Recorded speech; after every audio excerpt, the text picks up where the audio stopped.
¿Cuáles son tus metas para el siguiente año? ¿Ya dedicaste tiempo para escribirlas y definirlas claramente?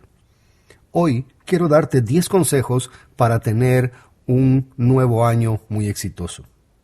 Esos 10 consejos que te quiero dar son sacados del mejor libro que se haya publicado en este mundo. Por supuesto, la Biblia. El primer consejo entonces, empecemos.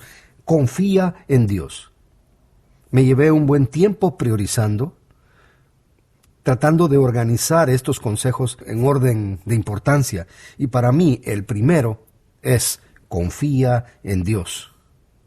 Desde que hemos abrazado el cristianismo, debemos depositar en Dios la confianza. Esa confianza es un saber profundo, un creer firme en que Dios está en control y que lo que Él decide está bien para mí. Empecemos viendo el texto de Salmo 37:3. Dice así: confía en Jehová y haz el bien, y habitarás en la tierra y te apacentarás de la verdad. Deleítate asimismo en Jehová, y Él te concederá las peticiones de tu corazón. Encomienda a Jehová tu camino y confía en Él, y Él hará. Exhibirá tu justicia como la luz y tu derecho como el mediodía. Es importante que miremos aquí en el versículo 4. La última parte dice: Él te concederá las peticiones de tu corazón. Analicemos qué es lo que Dios nos va a conceder. Las peticiones de nuestro corazón. No dice que va a conceder nuestros deseos, que va a conceder las cosas que nosotros queremos. Él dice que concederá las peticiones de nuestro corazón. ¿Qué quiere decir esto? Hay una gran diferencia entre satisfacer nuestros deseos y conceder nuestras peticiones. ¿De qué se trata? Se trata del Espíritu de Dios hablando a nuestro corazón, indicándonos cómo pedir. En la carta a los Romanos, Pablo lo explica de esa manera también, y es que no sabemos muchas veces cómo pedir. Santiago nos dice en su carta también de que muchas veces no recibimos porque pedimos para nuestros propios placeres.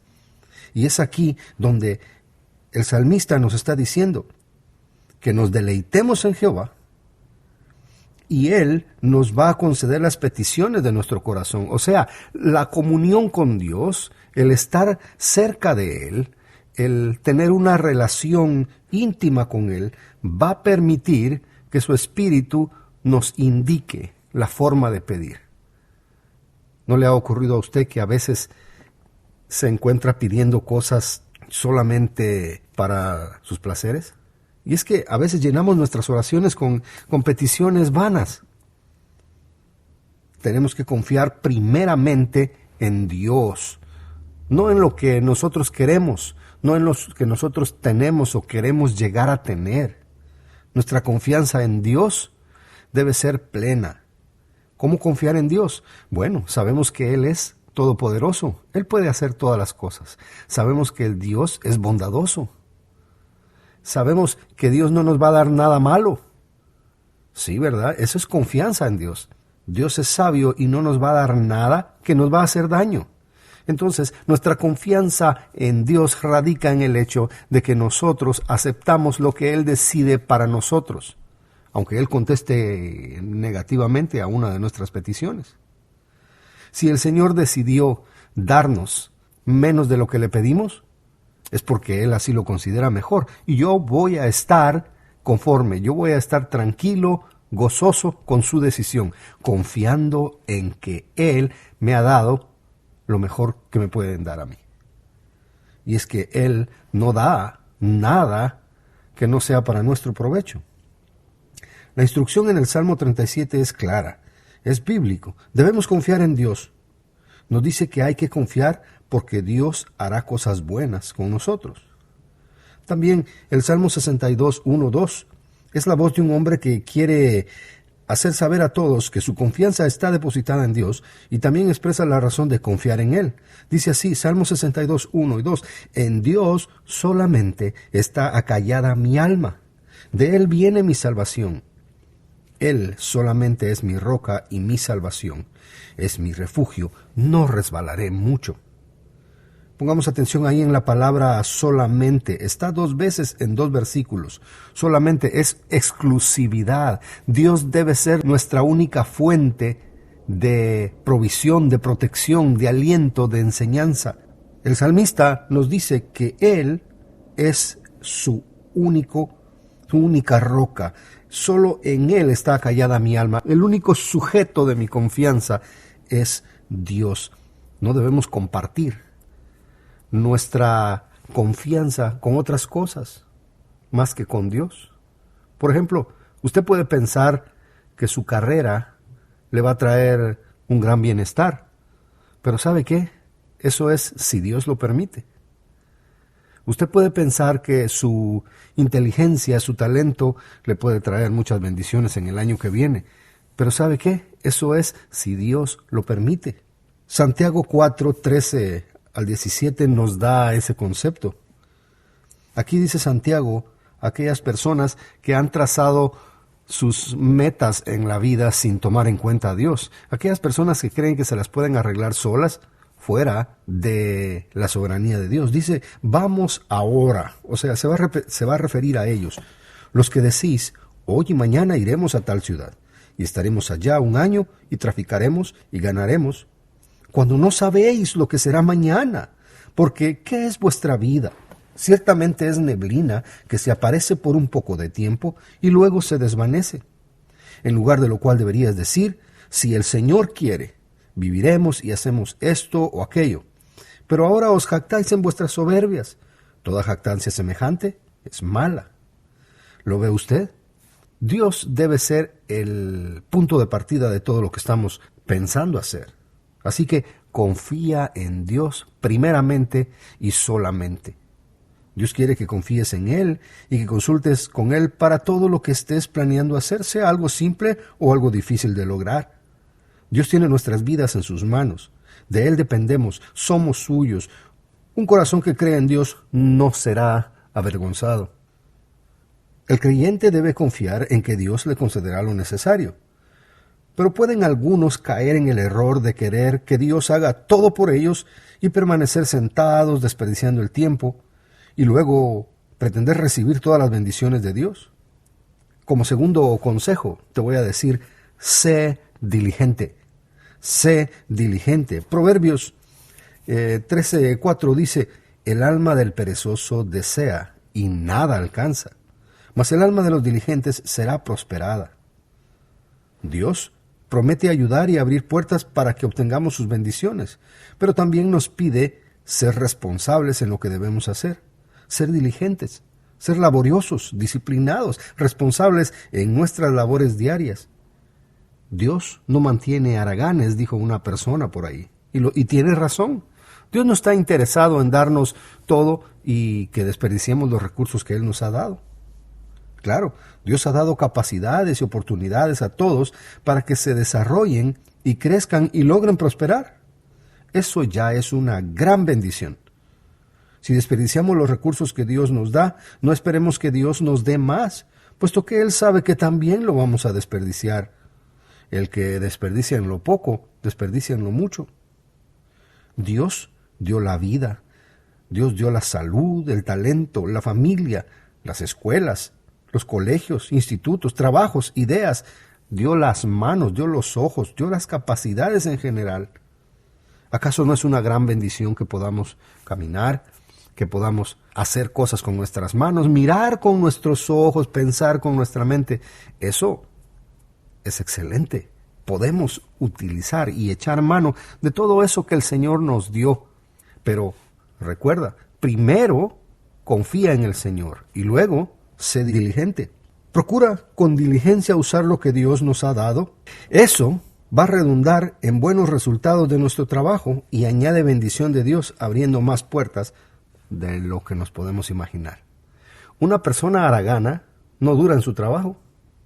Una persona que no es diligente no obtiene promociones dentro de su trabajo. Una persona floja no refleja confianza a quien lo quiere contratar y lo más seguro es de que no va a conseguir trabajo. Una persona irresponsable no tendrá buenos clientes. Una persona que no trabaja lo suficiente, no ganará lo suficiente. Y acuérdense, Pablo les dice a los tesalonicenses, el que no quiere trabajar, bueno es que no coma. El que no quiere trabajar. Bueno, Dios está interesado en bendecirnos, pero también quiere que nosotros demos esos primeros pasos y que tomemos ventaja de las bendiciones que Él ya nos ha dado.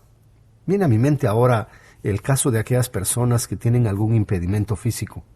Muchos de ellos han salido adelante.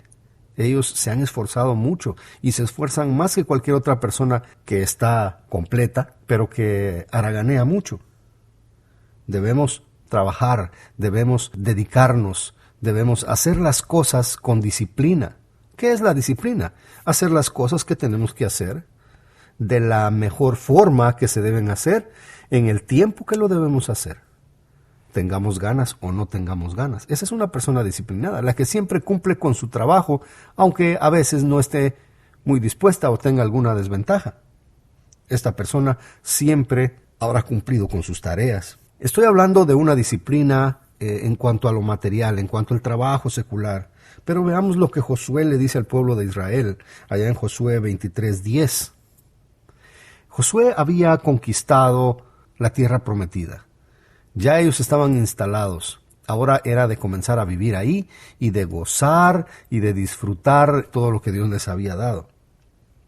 Aquí les repite la bendición que Dios les había dado.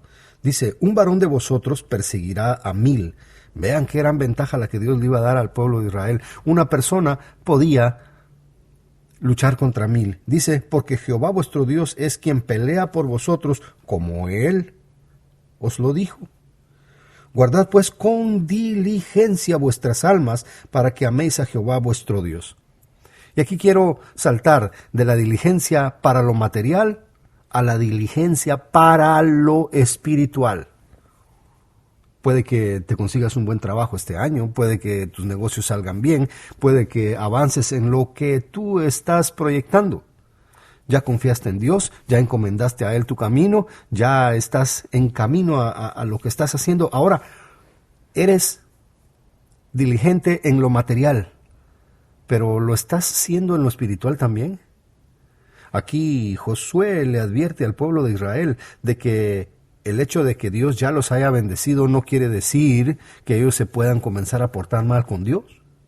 Si ellos se portaban mal con Dios, Dios les iba a quitar aquello que les había dado. ¿Y saben qué? El pueblo de Israel se portó mal. Y lo tenemos ahí registrado como ejemplo para nosotros, para que una vez de que Dios nos ha permitido bendiciones, no le demos la espalda y nos vayamos detrás de lo material. Así que sé diligente también en tu relación con Dios. Y ya luego vamos a ver otras cosas en las que puedes aplicar tu diligencia, porque la diligencia es lo que baña todo lo demás. A Dios no le interesa prosperarte materialmente si sabe que no estás preparado espiritualmente para administrarlo. De otra forma, te estaría dando materialmente para tu propia destrucción.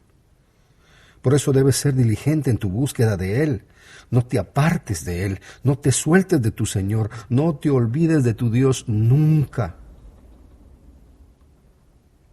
Tercer consejo para triunfar en el 2020. Mejora tu hábito de orar. Entre los propósitos que te has trazado para este año está el mejorar tu tiempo de oración. ¿Qué tanto oraste el año pasado? ¿Cuántas veces te olvidaste de orar el año pasado? ¿Cuántas veces lo hiciste a la carrera o por compromiso? Primera Tesalonicenses 5, del 17 al 19, nos habla acerca de orar sin cesar. Déjame contarte por ahí un chiste que escuché. Unos hermanos iban a tener una sesión en la iglesia y el director de la sesión dijo, por favor, hermano César, sálgase. Y el hermano César le dice, ¿y por qué me tengo que salir? Porque aquí dice, orad sin cesar. A la verdad no sé, ahí no dice César, dice cesar.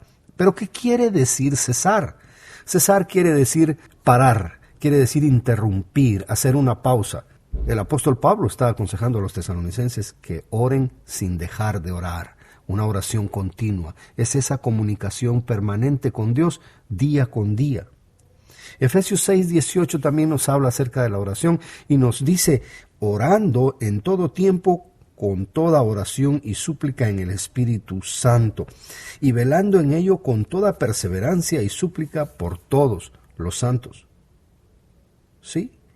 Siempre, en todo tiempo, toda clase de oración, oración de agradecimiento, oración de intercesión, oración de peticiones, oración por protección, por sanidad, adoración, todo eso debe existir en nuestra vida. ¿Tienes tú falta de motivación para orar? A veces que pensamos como que la oración no nos trae mucho beneficio porque no recibimos emociones cuando estamos orando. Y es que algunos de nosotros en algún momento de nuestra vida como que nos enseñaron que hay que recibir muchas emociones cuando estamos orando y ¿sabes qué? No necesitamos emocionarnos cuando oramos. La oración tiene que estar llena de convicción. Por eso debes buscar y debes anhelar estar delante de Dios orando, sabiendo que Él te escucha. Salmo 5 nos dice, escucha, oh Jehová, mis palabras. Considera mi gemir. Este es el salmista David hablando con Dios. Está atento a la voz de mi clamor, Rey mío y Dios mío. Porque a ti oraré, oh Jehová, de mañana oirás mi voz, de mañana me presentaré delante de ti y esperaré.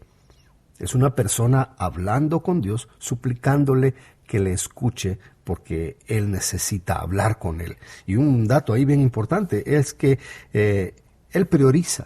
La primera cosa que quiere hacer en el día es orar. De mañana, tempranito. Lo primero que él quiere hacer es estar en contacto con su Dios.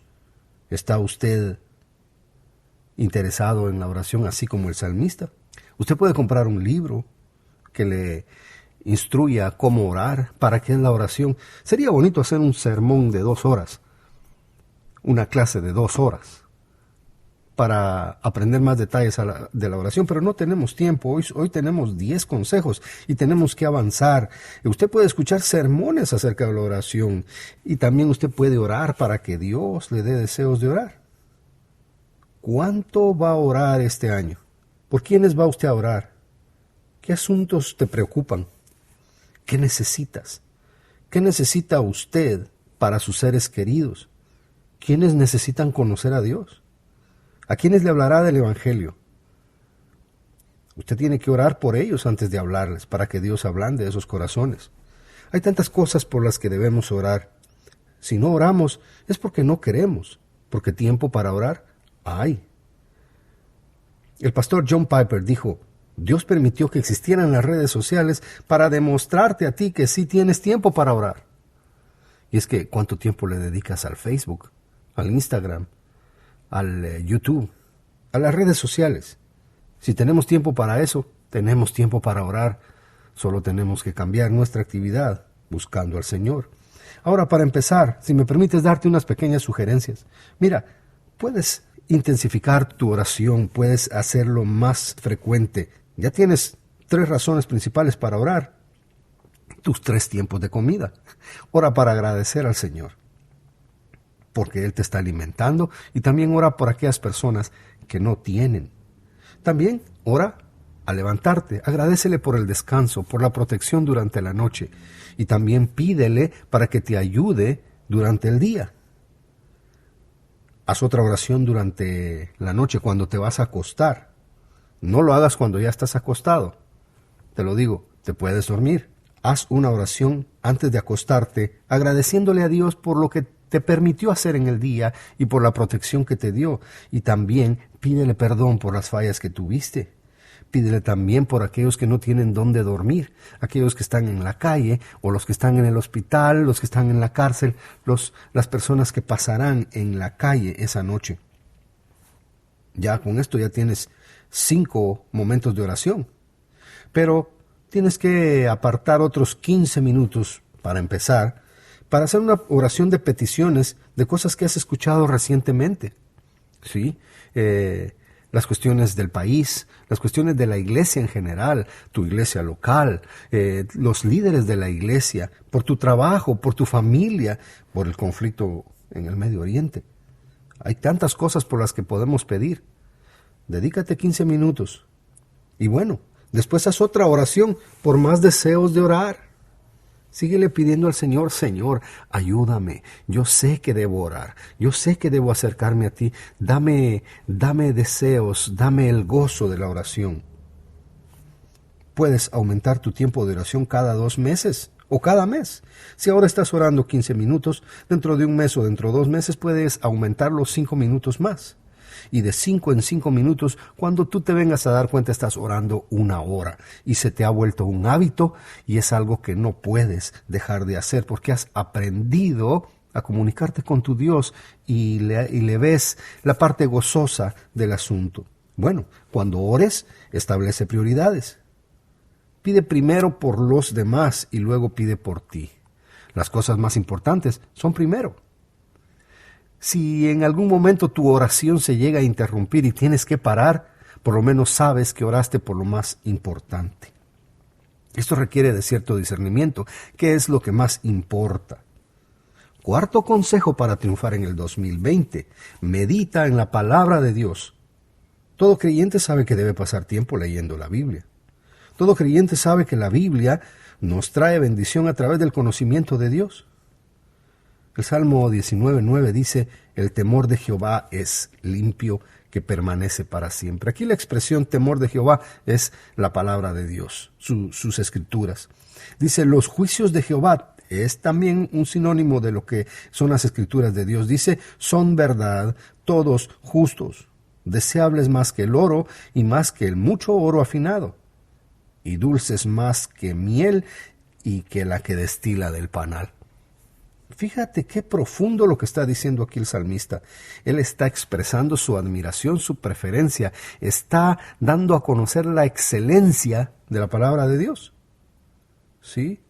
Es limpio y permanece para siempre. ¿Te recuerdas cuando Jesús dijo, el cielo y la tierra pasarán, pero mis palabras no pasarán? Sí, él conocía el Salmo 19, él inspiró el Salmo 19:9, cuando dijo que el temor de Jehová permanece para siempre. Otra forma de referirse a la palabra de Dios. Y también dice que los juicios de Jehová son verdad, que son todos justos. Alguna persona que diga por ahí de que la Biblia tiene errores, déjeme decirle una cosa, está hablando cosas sin sentido. La misma palabra de Dios dice que sus juicios son verdad, todos justos. Todo lo que está en la Biblia es verdad. Todo lo que dice la Biblia es justo. Está puntual, está exacto. No le creas a nadie que diga que la palabra de Dios es imperfecta, porque Dios no inspiró imperfección. Dios nunca te va a pedir que confíes a ciegas en su palabra si sabe que su palabra tiene errores. No puede ser. Ahora, mira en el 10, deseables son más que el oro. Fíjate cuánto la gente quiere tener oro. Toda la gente quiere tener oro, el oro es valioso, puedes comprar, puedes intercambiar cosas con el oro, pero mira, dice que la palabra de Dios es más deseable, es más valiosa que mucho oro afinado. No es un poquito de oro, no es oro rústico, es oro amontonado, pero del más fino, de los más altos quilates que puedas creer. Y dice, más dulce que la miel y que destila del panal. La palabra de Dios es más cara que lo más caro, es más deseable que lo más deseable, es más dulce que lo más dulce, es más deliciosa que lo delicioso, es más excelente que lo excelente. Sí, ¿verdad? Entonces, si tú sabes que la palabra de Dios tiene esa importancia, ¿por qué no nos dedicamos a la lectura, a la comprensión, al escudriñar la palabra de Dios? Hay algunos que leen y aprenden, pero muchos otros no lo hacen. ¿Por qué? ¿Será que realmente piensan como David en el Salmo 19? ¿O será que todavía no se han convencido totalmente de que la palabra de Dios es algo tan necesario y benéfico, de que es algo tan exacto y tan perfecto? O quizá lo que necesitan es una exhortación de aquellas para que despierten de ese letargo, de ese adormecimiento, de esa pereza. ¿Cuánto vas a leer tu Biblia en el 2020? ¿A qué hora la vas a leer? Respóndete ahorita, ¿a qué hora? ¿Cuál es el mejor momento? Cuando nadie te molesta, cuando no tienes impedimentos, cuando no vas manejando, cuando no estás trabajando. ¿A qué hora?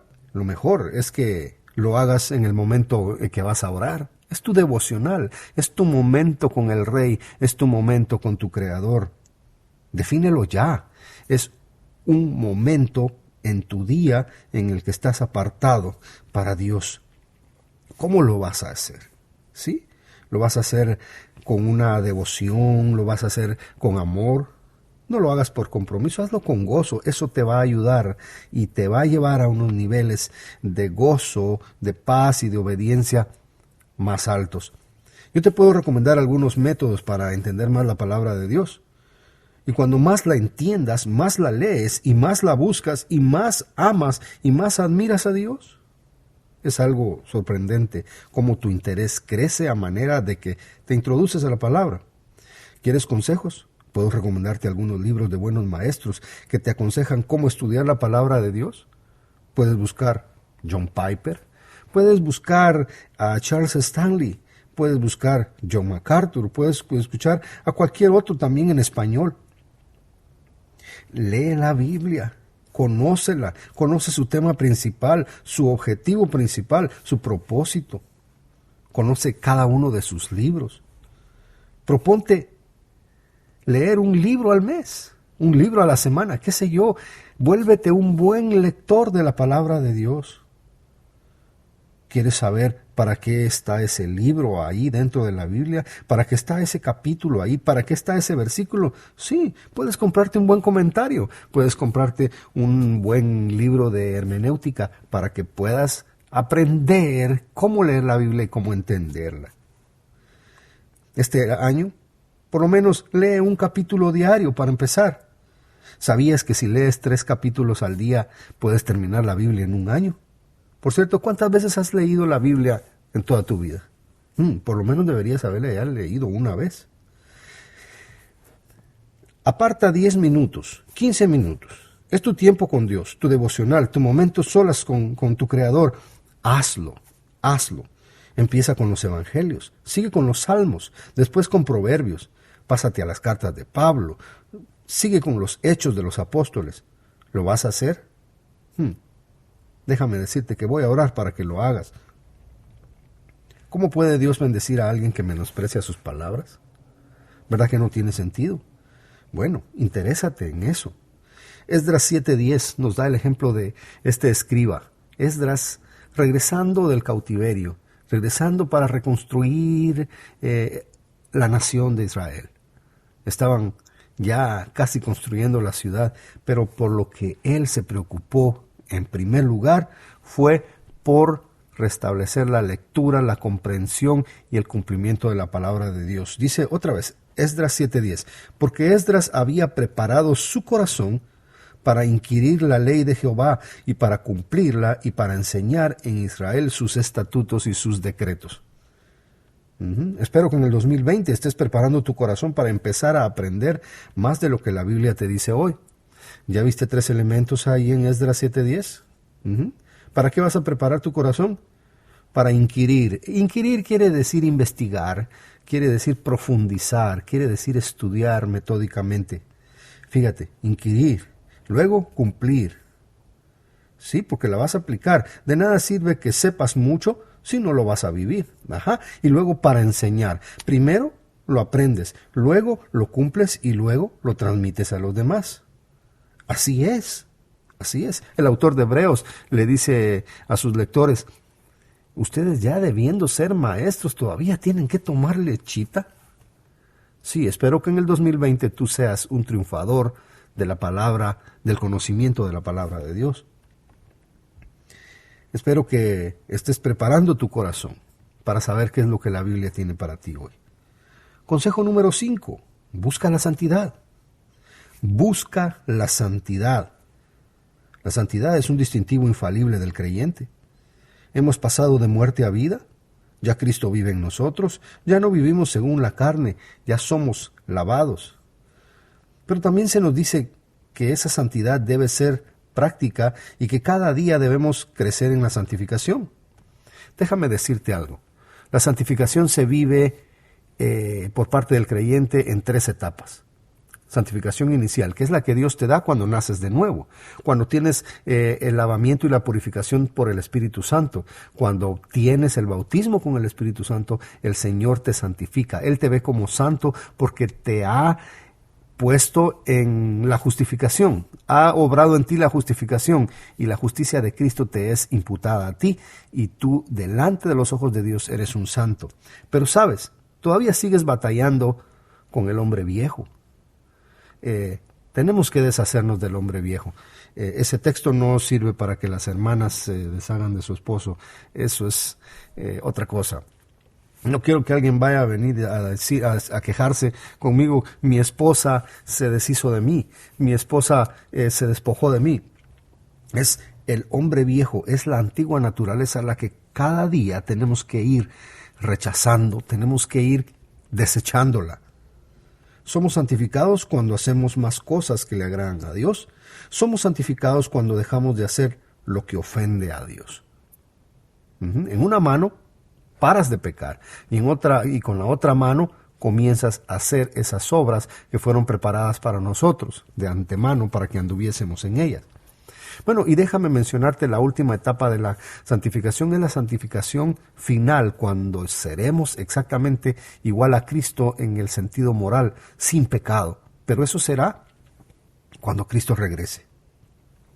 Levítico 27 dice, santificaos, pues, y sed santos, porque yo Jehová soy vuestro Dios. Y guardad mis estatutos y ponedlos por obra, yo Jehová que os santifico. La razón de buscar la santificación práctica es porque nuestro Dios es santo. Él pide santidad y no dejará de pedirla. La pidió en el Antiguo Testamento por medio de Moisés y la sigue pidiendo ahora por medio de sus apóstoles. El estándar del Señor es perfecto. Nosotros tenemos que intentarlo, tenemos que seguir adelante buscando la santificación. 1 Pedro 1:15 lo vuelve a mencionar. Dice, como aquel que os llamó es santo, ¿quién es el que nos llamó? ¿Verdad que es el Señor, Dios? Sed también vosotros santos en toda vuestra manera de vivir. Versículo 16, porque escrito está, sed santos porque yo soy santo. Y si invocáis por Padre a aquel que sin acepción de personas juzga, según la obra de cada uno, conducíos con temor en todo tiempo de vuestra peregrinación. O sea que santificarnos es importante. Así como Dios nos santifica delante de Él, como Él nos permite su Espíritu Santo para que andemos de una mejor manera, nosotros tenemos que poner de nuestra parte para apartarnos de nuestra carnalidad, para apartarnos de nuestra antigua forma de vivir. No podemos andar por ahí diciendo que somos sal, luz, nuevas criaturas, si nuestra vida no es diferente a la de los que viven en el mundo. Debe haber una diferencia entre nuestra conducta y la conducta de los inconversos. Y debe haber una diferencia en nuestra conducta de hoy con la conducta del año pasado. ¿Quieres prosperar espiritualmente en el 2020? Busca la santidad y síguela. Apártate del pecado. Odia tu pecado. Rechaza tus malas acciones del 2019 y no las practiques más en el 2020. Ama la conducta piadosa que tuviste y practícala más. Averigua cosas buenas que no has estado haciendo y empieza a ser más intencional en agregarlas a tu práctica diaria. Dios quiere prosperarte en el 2020, en todo sentido, pero debes crecer en santidad, rechazando el mal y practicando el bien más que antes. Consejo número 6. Sé humilde. Sé humilde. Cuando estamos siendo bendecidos, cuando tenemos logros, cuando la vida nos sonríe, porque estamos prosperando, porque Dios así lo ha permitido, existe la probabilidad de que empecemos a tener mucha autoestima. No que la autoestima sea mala. Dios nos dio un instinto de autoconservación de vida, un amor propio, pero eso está regulado por la palabra de Dios cuando dice en Romanos 12:3, digo, pues, por la gracia que me es dada, a cada cual que está entre vosotros, que no tenga más alto concepto de sí que el que debe tener, sino que piense de sí con cordura. O sea que debemos tener medida para pensar en nosotros mismos. O sea, somos creación de Dios, es cierto. Estamos hechos a su imagen, es cierto. Somos hijos de Dios, somos nueva creación, etcétera, etcétera. Pero no somos más que nadie, no somos mejor que nadie. Lo que tenemos es un don de Dios y no es por mérito propio, es por su misericordia. Todos tenemos lo que hemos recibido del mismo Dios. Así que la arrogancia y el orgullo no está contemplado en la conducta del creyente. Salmo 138:6 dice, porque Jehová es excelso y atiende al humilde, mas al altivo lo mira de lejos. Si tienes problemas con el orgullo, este es el momento en que reflexiones. Si tú te pones a ti mismo enfrente de todos los demás para que te aprecien como el mejor de todos, si nunca le das a nadie el mérito, si nunca reconoces tus errores, si siempre eres el que quiere estar sobre todo, tienes problemas de falta de humildad. Y Dios quiere que seas humilde. Dios no prospera al vanidoso, Dios no prospera al orgulloso. Al contrario, lo mira de lejos. Si quieres que Dios te atienda en este año, sé humilde. Si queremos prosperar en este año, debemos obedecer a Dios, siendo humildes, bajando la cabeza ante Dios y ante los demás, en obediencia. No es que seamos menos que otros, sino que nos consideramos menores. Es un ajuste mental en el que el Espíritu Santo te ayuda para tratar a otros como si fueran mayores a nosotros. Eso nos garantiza una buena posición en el reino de Dios. El Señor Jesucristo dijo, el que quiere ser mayor en el reino debe hacerse como el menor. Mateo 11:29 dice, llevad mi yugo sobre vosotros, este es el Señor Jesús hablando, y aprended de mí que soy manso y humilde de corazón, y hallaréis descanso para vuestras almas. Versículo 30, porque mi yugo es fácil y ligera mi carga. Él fue humilde en esta tierra como ejemplo, él fue un servidor.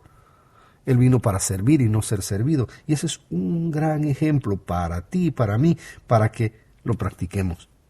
No olvides, debes ser quien lava los pies de los demás y no quien busca ser servido. Es uno de los principales conceptos del cristianismo. Es el 101, es el ABC del cristianismo. Aquel que tiene mucho tiempo en la iglesia, aquel que tiene muchos grados académicos en la iglesia, muchos puestos, pero que no tiene humildad, no ha aprendido, no ha pasado del kinder. Así que en este 2020, sé humilde. Creo que hasta aquí vamos a llegar en este mensaje de hoy. Vamos a continuar la próxima semana, el tiempo se nos ha escapado, pero quiero darles un pequeño adelanto como consejo número 7. Sea positivo, sea positivo. Dios nos pide que llenemos nuestra mente de un pensamiento positivo, pero un pensamiento positivo según la Biblia, no según el hombre, no según el mundo. Te voy a dar un texto para que medites en él para mientras, y en esto vamos a estar platicando la próxima vez. Filipenses 4:8-9. Por lo demás, hermanos, dice, todo lo que es verdadero, todo lo honesto, todo lo justo, todo lo puro, todo lo amable, todo lo que es de buen nombre, si hay virtud alguna, si algo digno de alabanza, en esto pensad. Nuestra mente tiene que estar puesta en las cosas virtuosas, en las cosas buenas. No en el temor, no en la desconfianza, no en el miedo, no en las paranoias, no en el pasado, no en el rencor, sino que en las cosas buenas. Así que, meditando en esto, vamos a regresar la próxima vez. Muchas gracias, que Dios te bendiga y estamos orando para que este mensaje sea de mucha bendición para ti y para los que lo escuchen. Gracias, que Dios te bendiga.